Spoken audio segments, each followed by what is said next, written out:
নমস্কার বন্ধুরা, আমার রয় রান্না খয়ে খাওয়া চ্যানেলে আপনাদের সবাইকে স্বাগত জানাই। আজকে আমি যে রান্নাটা করব সেটা হচ্ছে খিচুড়ি করব। তো নিরামিষ খিচুড়ি করব আমি। তো কিভাবে করব সেটাই আমি আপনাদেরকে দেখাবো। তো চলুন, অনেক সহজে ফুলকপি আলু কুমড়ো দিয়ে কিভাবে খিচুড়ি বানাই দেখুন, আপনাদের দেখাবো। চলুন দেখুন বন্ধুরা, ফুলকপিটা আমি সেদ্ধ করার জন্য বসিয়েছি। নুন হলুদ আর রেখে একটু সেদ্ধ বসিয়েছি। কপিটা সেদ্ধ হবে, কারণ এখন যেহেতু অসময়ের কপি, ভালোভাবে সেদ্ধ না করলে ওটা ভালো লাগে না। তো সেদ্ধ বসিয়ে দিয়েছি। এই দেখুন বন্ধুরা, ফুলকপিটা সেদ্ধ করে রেখে দিয়েছি। আর এদিকে আলু আর কুমড়ো কেটে রেখেছি। এবার এইগুলো দিয়ে আমি খিচুড়িটা বানাবো। তো থাকুন আপনারা। গ্যাসে কড়াই বসিয়ে দিয়েছি, কড়াই গরমও হয়ে গেছে। এবার দিয়ে দেবো তেল, সর্ষের তেল। আমি দিয়ে দেবো এর মধ্যে গোটা শুকনো লঙ্কা, গোটা জিরে ফোড়ন দিলাম।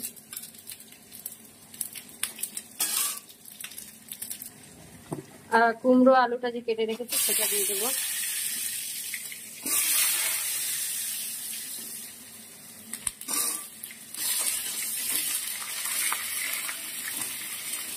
খুব সহজ এবং তাড়াতাড়ি করা যায় এটা। ফুলকপিটাও দিয়ে দিলাম। ফুলকপি আলু আর কুমড়ো দিয়ে ভালো করে এটা ভেজে নেব। এর মধ্যে আগে কিচ্ছু দেবো না, নুন হলুদ কিচ্ছু দেবো না, এটা একটু ভালো ভাজা হোক। এরকম বন্ধুরা, অন্যদিকে আমি 300 মতো গোবিন্দভোগ চাল দিলাম। তার সাথে নিয়ে নিয়েছি 200 সোনামুগের ডাল। এই চাল আর ডালটাকে আমি ভালো করে ধুয়ে নেব। এবারে ফুলকপি আলু ভাজার মধ্যে আমি নুন দিয়ে দেবো আর হলুদ দিয়ে দেবো। দিয়ে দিলাম নুন, দেবো হলুদ। এটাকে ভালো করে মিশিয়ে দেবো। আরও ভাজা হবে একটু, আর একটু ভাজা হবে। ওদিকে চাল ডাল ধোয়া হয়ে গেছে। এবার মধ্যে এবার আমি চাল ডালটা ধুয়ে রেখেছিলাম সেটা দিয়ে দেবো।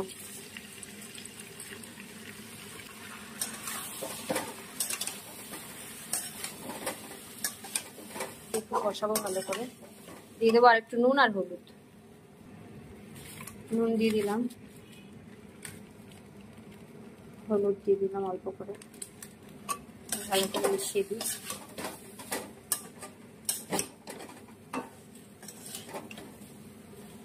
এরকম ভাবে একটু কষানো হবে। মশলাটা করে নিই। মশলা করার জন্য নিয়ে নিলাম গোটা জিরে, এই যে এতটা। এই দেখুন বন্ধুরা, গোটা ধনে 1.5 চামচ মতো সবকিছু। আর এই কটা গোলমরিচ, আর এই যে এই কটা গোলমরিচ।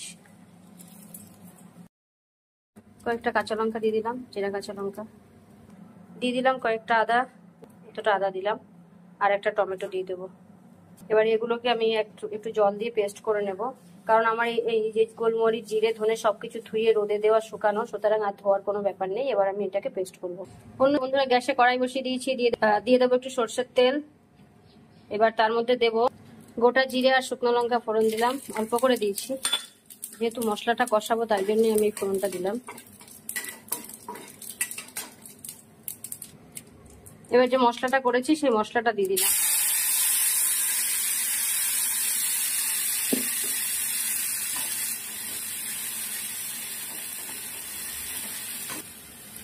দিয়ে দেবো একটু নুন, একটু হলুদ, দেবো একটু চিনি আর একটু গরম মশলা। দিয়ে দেবো একটু জল, কষাবো।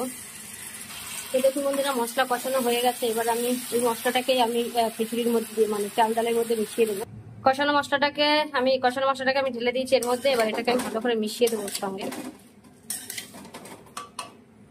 এবার মশলার সঙ্গে চাল ডালকে ভালো করে কষানো হয়ে গেছে। এবার কড়াই ধোয়া যে জলটা সেটাই আমি এর মধ্যে দিয়ে দেবো।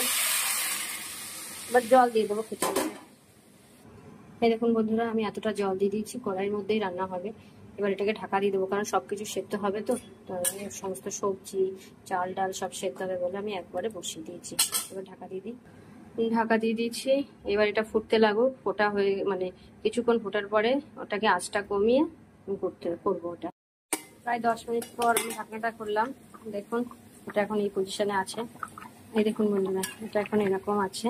তো মাঝে মাঝে একটু ঢাকনা তুলে নেড়ে দেবেন। এখনো সেদ্ধ হয়নি, কিন্তু চাল ডাল প্রায় হয়ে গেছে। তো আমি একটু আঁচটা কমিয়ে আরো কিছুক্ষণ ঢাকা দিয়ে রাখবো। তো আবারও ঢাকা দিয়ে দিলাম, আঁচটা কমিয়ে দিয়েছি। যতক্ষণ না সেদ্ধ হয় ততক্ষণ এইভাবেই করতে হবে আর কি রান্নাটা।